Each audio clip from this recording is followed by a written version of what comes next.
Oi, pessoal! A gente costuma pensar em gramática como um monte de regra chata, né?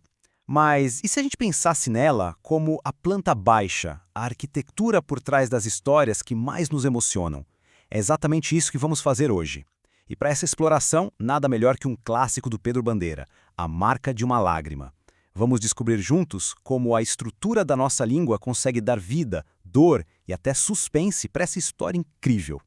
Bom, o livro nos apresenta a Isabel, uma adolescente de 14 anos que é ao mesmo tempo super brilhante e criativa, mas que vive um turbilhão de emoções. Ela se acha feia, sabe? Mas tem um talento absurdo com as palavras. E é justamente nessa dualidade que a jornada dela começa. Uma jornada, aliás, cheia de paixão e de muito perigo. E o maior conflito da Isabel não é com ninguém, não. É com ela mesma. Essa frase, nossa, ela é muito forte. Ela descreve exatamente o que a Isabel sente quando se olha no espelho. Essa luta interna com a própria imagem, com a autoestima, que acaba sendo o motor de quase tudo que ela faz na história. Uma dor que, vamos combinar, muita gente consegue entender. Então a grande pergunta que vai guiar a nossa conversa é essa. Como é que as ferramentas da língua, sabe? As conjunções, o jeito que a gente organiza as frases, como é que isso tudo pode construir a complexidade de uma personagem como a Isabel e ainda tecer uma trama cheia de amor e mistério? É isso que a gente vai descobrir. Para começar, vamos falar de como a gente soma ideias. A personalidade da Isabel tem várias camadas, né? Todas conectadas. E a gramática também nos permite fazer isso, juntar pensamentos. É aqui que entram as famosas orações aditivas. Olha que simples e poderoso. Aqui está a dualidade da Isabel na nossa frente. De um lado, a insegurança dela, aquele reflexo no espelho que ela detesta. Do outro, o talento dela, a caneta que parece fazer mágica. Gramaticalmente, para juntar essas duas verdades, a gente usa a conjunção e. Ela se sente feia e é uma escritora genial. Uma ideia não anula a outra. Elas se somam para formar quem a Isabel é de verdade. Então, o pulo do gato é esse. A oração aditiva serve para acrescentar, para somar uma informação. No caso da Isabel, a genialidade dela é adicionada à sua dor. E isso a torna uma personagem muito mais complexa, muito mais real. Mostra que as pessoas são feitas de somas mesmo. Agora vamos complicar um pouquinho. A gente sai da adição e vai para o contraste. Porque, né, toda boa história de amor tem um conflito, tem um mas, um obstáculo. E a gramática, claro, tem a ferramenta perfeita para expressar justamente isso. São as orações adversativas. E que obstáculo, hein? A trama amorosa do livro é um verdadeiro nó. É uma corrente de amores não correspondidos que cria toda a tensão romântica da história. E a Isabel, bom, ela tá bem no meio desse furacão, amando quem não a ama. Aqui a gente tem duas realidades batendo de frente no coração da Isabel. De um lado, o sentimento que ela tem pelo Cristiano, e do outro, a dura verdade. O coração dele já tem dona. E para piorar, a dona é a melhor amiga dela. Essa frase resume todo o sofrimento da Isabel. O amor dela é como uma onda que quebra no muro, na realidade de que o Cristiano ama outra pessoa. Para a gente expressar essa posição, essa ideia contrária, a gente usa o mais. Isabel ama Cristiano, mas ele ama a Rosana. Esse mais, ele é o coração do drama dela. É a gramática pura da emoção. A função da oração adversativa é exatamente essa: apresentar uma ideia que se opõe à anterior. É a ferramenta da língua para falar de desilusão, de obstáculo, de amor não correspondido. É a estrutura que dá forma a um coração partido na literatura. Com o coração em pedaços, a Isabel se vê numa encruzilhada.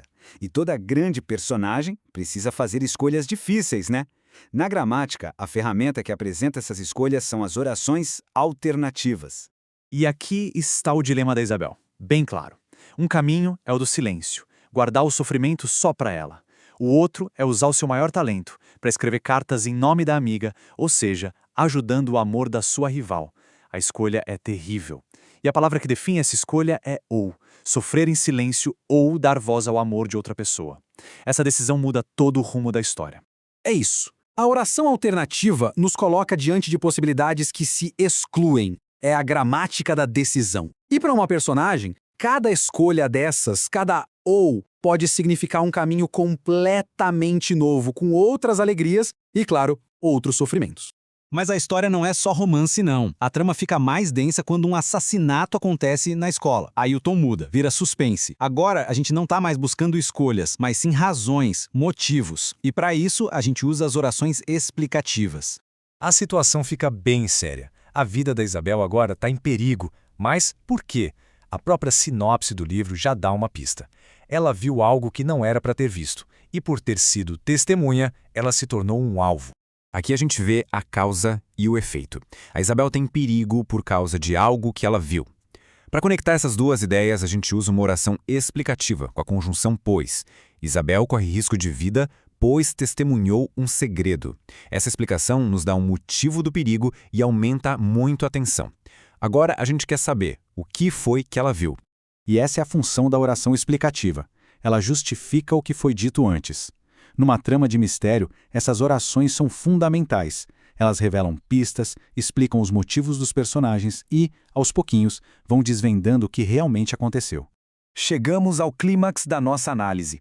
Assim como na história, onde uma ação leva a uma consequência, na gramática a gente tem as orações conclusivas, que mostram o resultado lógico dos acontecimentos. Essa imagem dos dominós é perfeita para ilustrar essa relação de causa e efeito.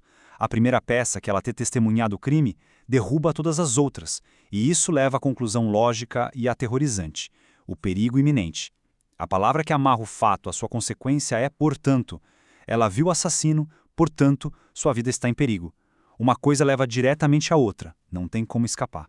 Pois é, as orações conclusivas são a gramática do resultado. Elas mostram para onde a história está indo, qual o desfecho lógico de uma série de ações. São elas que nos levam até a resolução da trama. Ok? Então vamos juntar todas as peças desse quebra-cabeça. A gente viu como 5 tipos de orações coordenadas não são só regras num livro, mas sim as próprias engrenagens que movem a história da Isabel em A Marca de uma Lágrima. Aqui a gente tem um mapa completo da história, gramaticalmente falando.